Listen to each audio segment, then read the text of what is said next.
Welcome to today's daily Bible reading for May 31st. We'll begin in 2 Samuel chapter 17, verse 1. Moreover, Ahithophel said unto Absalom, Let me now choose out 12,000 men, and I will arise and pursue after David this night. And I will come upon him while he is weary and weak-handed, and will make him afraid, and all the people that are with him shall flee, and I will smite the king only. And I will bring back all the people unto thee. The man whom thou seekest is as if all returned, so all the people shall be in peace. And the saying pleased Absalom well, and all the elders of Israel. Then said Absalom, Call now Hushai the Archite also, and let us hear likewise what he saith. And when Hushai was come to Absalom, Absalom spake unto him, saying, Ahithophel hath spoken after this manner. Shall we do after his saying? If not, speak thou. And Hushai said unto Absalom, The counsel that Ahithophel hath given is not good at this time. For, said Hushai, thou knowest thy father and his men, that they be mighty men, and they be chafed in their minds as a bear robbed of her whelps in the field. And thy father is a man of war, and will not lodge with the people. Behold, he is hid now in some pit, or in some other place. And it will come to pass, when some of them be overthrown at the first, that whosoever heareth it will say, There is a slaughter among the people that follow Absalom. And he also that is valiant, whose heart is as the heart of a lion, shall utterly melt. For all Israel knoweth that thy father is a mighty man, and they which be with him are valiant men. Therefore I counsel that all Israel be generally gathered unto thee, from Dan even unto Beersheba, as the sand that is by the sea for multitude, and that thou go to battle in thine own person. So shall we come upon him in some place where he shall be found, and we will light upon him as the dew falleth upon the ground. And of him and of all the men that are with him there shall not be left so much as one. Moreover, if he be gotten into a city, then shall all Israel bring ropes to that city, and we will draw it into the river, until there be not one small stone found there. And Absalom and all the men of Israel said, The counsel of Hushai the Archite is better than the counsel of Ahithophel. For the Lord had appointed to defeat the good counsel of Ahithophel, to the intent that the Lord might bring evil upon Absalom. Then said Hushai unto Zadok, and to Abiathar the priest, Thus and thus did Ahithophel counsel Absalom, and the elders of Israel, and thus have I counseled. Now therefore send quickly and tell David, saying, Lodge not this night in the plains of the wilderness, but speedily pass over, lest the king be swallowed up, and all the people that are with him. Now Jonathan and Ahimaaz stayed by Enrogel, for they might not be seen to come into the city. And a wench went and told them, and they went and told King David. Nevertheless a lad saw them and told Absalom, but they went both of them away quickly, and came to a man's house in Bahurim, which had a well in his court, whither they went down. And the woman took and spread a covering over the well's mouth, and spread ground corn thereon, and the thing was not known.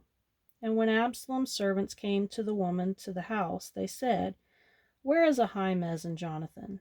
And the woman said unto them, They be gone over the brook of water. And when they had sought and could not find them, they returned to Jerusalem. And it came to pass, after they were departed, that they came up out of the well, and went and told King David, and said unto David, Arise, and pass quickly over the water, for thus hath Ahithophel counselled against you. Then David arose, and all the people that were with him, and they passed over Jordan. By the morning light there lacked not one of them that was not gone over Jordan. And when Ahithophel saw that his counsel was not followed, he saddled his ass, and arose, and got him home to his house, to his city, and put his household in order, and hanged himself, and died, and was buried in the sepulchre of his father. Then David came to Mahanaim, and Absalom passed over Jordan, he and all the men of Israel with him.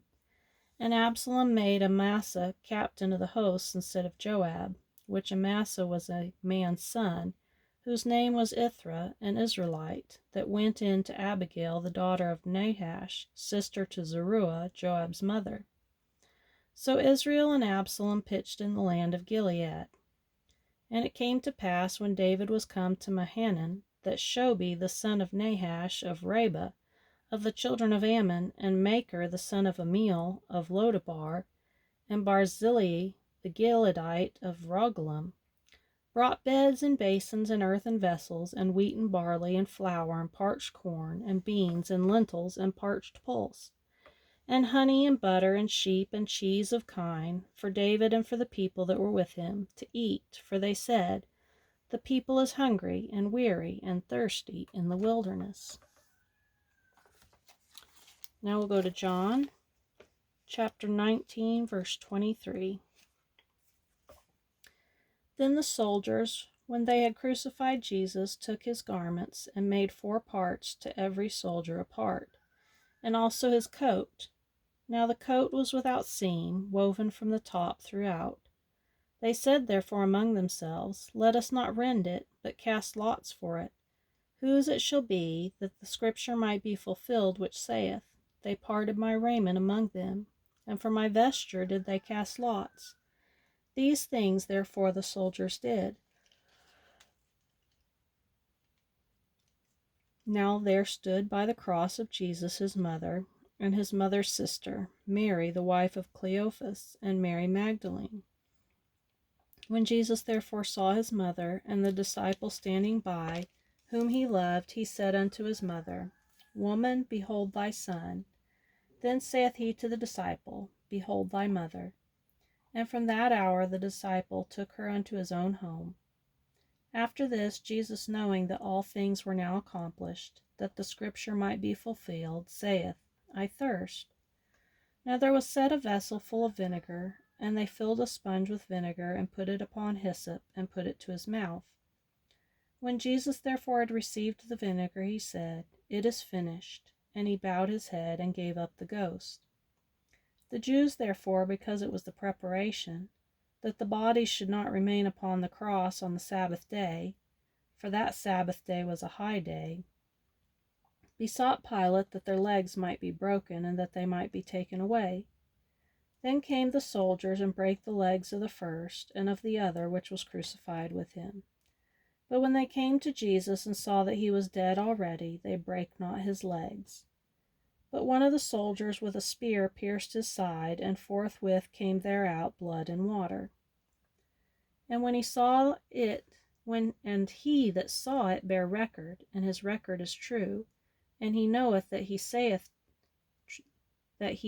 true, that ye might believe. For these things were done, that the scripture should be fulfilled, a bone of him shall not be broken. And again another scripture saith, they shall look on him whom they pierced. And after this, Joseph of Arimathea, being a disciple of Jesus, but secretly for fear of the Jews, besought Pilate that he might take away the body of Jesus. And Pilate gave him leave. He came therefore and took the body of Jesus.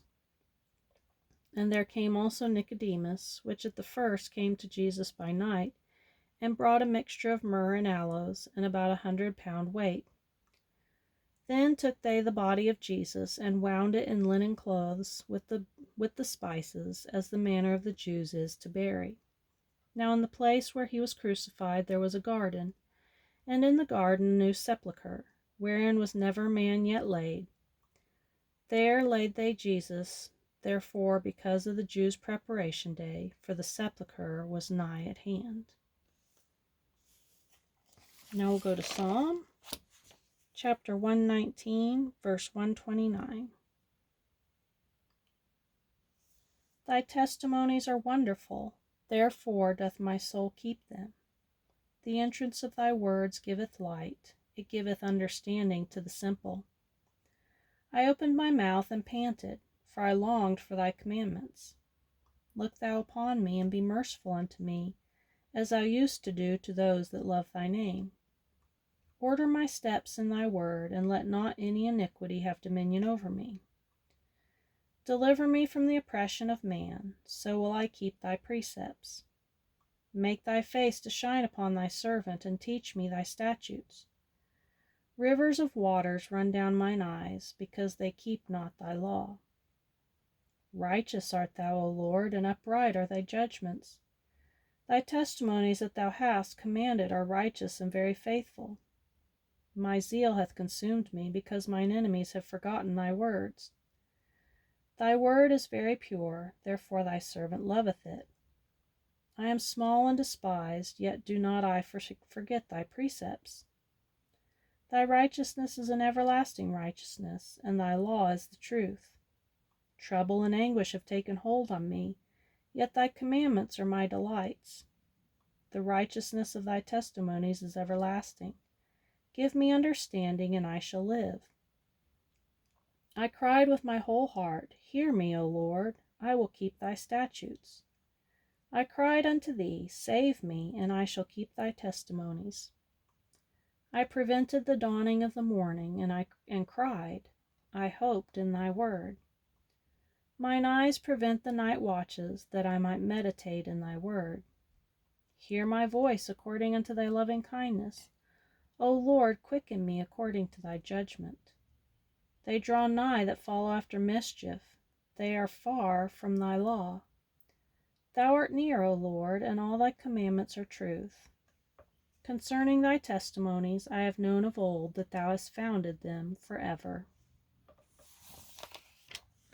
In Proverbs chapter 16, verse 12 and 13.